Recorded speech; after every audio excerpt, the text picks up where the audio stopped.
আওয়ামী লীগকে নিষিদ্ধ করার কোন শক্তি নেই বাংলাদেশে।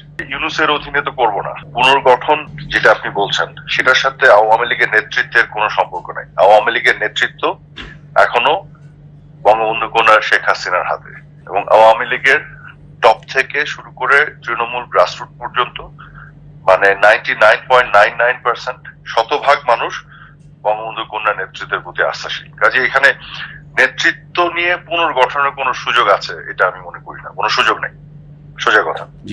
কিন্তু দলীয় ভাবে দলকে পুনর্গঠন, সংগঠিত করা, সুসংগঠিত করা সেটা তো অন্য জিনিস। আর আওয়ামী লীগকে নিষিদ্ধের ব্যাপারে বাংলাদেশে এমন কোন শক্তি নাই যে আওয়ামী লীগকে নিষিদ্ধ করতে পারে।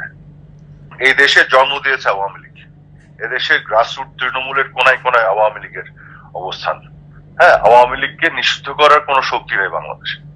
বাংলাদেশে রাজাকার পাকিস্তানি এবং পাকিস্তানি পেতার দ্বারা নিষিদ্ধ হবে, আওয়ামী লীগ হবে না। যার যে দেশ জন্ম দেয় তাকে নিষিদ্ধ করা যায় না। নির্বাচনে আমরা অংশগ্রহণ ওই যে ইউনূসের অধীনে তো করবো না, কারণ ইউনূস এবং তার যে গ্যাং এরা তো আওয়ামী লীগের সাথে যে আচরণ করছে, তাহলে তো এটা তো নির্বাচন ভাবে হবে না। এখন আমার কথা হলো, এরা বলে আসলো গত 15.5 বছর ধরে যে আমরা নাকি ভালো নির্বাচন করি না, আমরা নাকি লেভেল প্লেইং গ্রাউন্ড দেই না, আমরা নাকি প্রশাসনকে দলীয়করণ করি, এগুলো বলে আসলো আমাদের এগেইনস্টে। খুব ভালো কথা। তো এখন তাহলে তারা প্রশাসনকে দলীয়করণ করছে কেন? এক চিঠিতে এতগুলি তাদের লোকজন নিচ্ছে, এবং তারা এখন কেন একটা লেভেল প্লেইং গ্রাউন্ড ক্রিয়েট করতে পারছে না? এখন কেন ফ্রি অ্যান্ড ফেয়ার নির্বাচন কি সম্ভব ইউনূসের অধীনে? প্রত্যেকটা কি পজিশনে বসে রেখেছে বিএনপি জামাতি লোকজন। তারা 32 নম্বর ভাঙলো, আওয়ামী লীগের বিভিন্ন নেতাদের ঘর বাড়ি ভাঙলো, ভাঙার পরে যখন প্রতিরোধ গড়ে উঠলো তখন তারা আবার ডেভিল হান্ট করলো।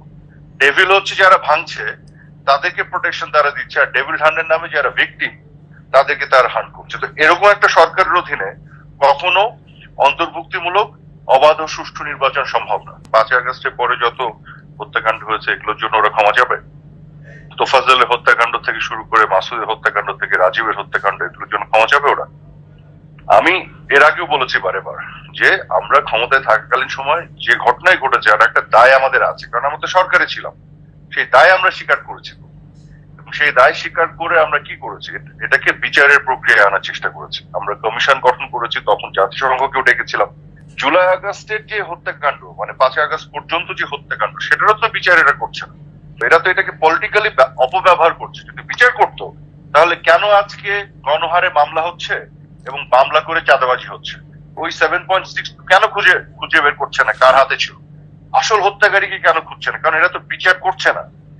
এরা তো হচ্ছে এটাকে ব্যবহার করে আওয়ামী লীগকে দমন পীড়ন করা। কি রাজাকারদের ডিফেন্ডারদেরকে আইসিটিতে বসিয়ে দিয়েছে প্রধান আপনার কি বল প্রসিকিউটর।